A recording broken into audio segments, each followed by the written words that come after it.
এই হুজুর, আপনি হাত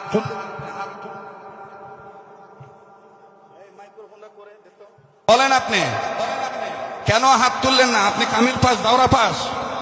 আমার টাইটেল নাই, আসেন টাইটেল দেখি, আসেন। দাঁড়ান দাঁড়ান, এই এগুলার কারণে ঝামেলা। আপনি দাঁড়াবেন না, আমি এখান থেকে নেমে যে আপনার টুটি চেপে ধরে তুলবো। আমার নাম আব্দুল খালেক।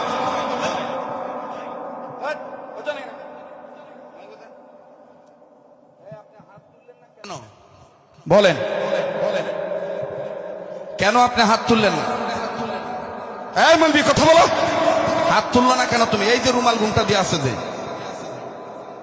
হাত তুললেন না কেন? কেন আপনি হাত তুললেন না? কেন বেয়াদবি করলেন?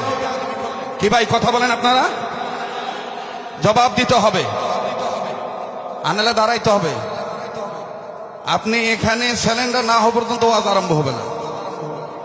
কোনো ভুল নাই, এটা মনের শয়তানি। কি বলেন আপনি এগুলো? যে আমি আপনাদের দোয়ার বরকতে আলহামদুলিল্লাহ ভালো আছি। গত পরশু দিনই আপনাদের অনেকের সাথে আমার দেখা হয়েছিল বাজিতপুর মাদ্রাসার মাহফিলে। সেখানে আমি আপনাদেরকে দাওয়াত দিয়েছি। মাঝখানে আমি আবার ওই রাত্রেই ঢাকা চলে যাই, তারপর বিশেষ কাজ ছিল, আসছি। তো আমি জানতে চাচ্ছি, দেরি হওয়াতে, এই দেরিতে কি ঘন্টাখানিক সময় দেওয়া যাবে তো?